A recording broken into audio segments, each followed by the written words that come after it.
Then T-Dog got straight up owned by that linebacker. He was more like T-Puppy.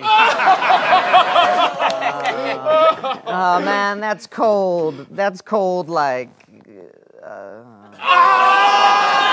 couldn't think of anything to say. Hashtag fail. Man, you wouldn't know failure if it hit you over the head. Wait. Are you saying I've never failed? Yeah. It's like you're all successful and stuff. What? You ain't never failed, man. You're all like, oh, I'm gonna try this new thing. Oh, got it right the first time. Guess I won't learn about perseverance. Are you trying to make me feel bad for how good I am at things? Yeah, man, you always get what you want without having to work for it because you're naturally gifted. Your talents have enfeebled you.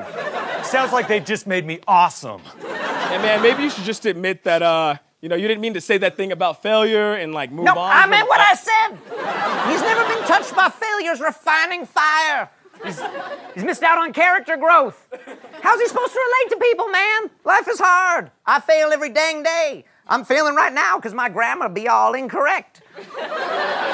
Failure's making my future bright like the sun. My success just brings me confidence, bro. How's that a bad thing? I'll tell you why it's bad, because one day you're gonna fail for the first time. It's gonna crush you like a soda can, man. You're gonna be like, what is this feeling? I don't like it. Trying is hard. I quit. Maybe I'll never fail. Oh, yeah, there's a good life goal. I'm sure that'll serve you real well when you get to college. I just won't take classes I can't handle. So to avoid failure, you'll avoid personal growth? That's not what I meant! That's what's gonna happen, though. The fear of failure will constipate your dreams. The most interesting part of your life has already happened. I don't understand why this is making sense. Yeah, man, I'm pretty sure you lost this one, man. No, I failed. I didn't win. Yeah! I won!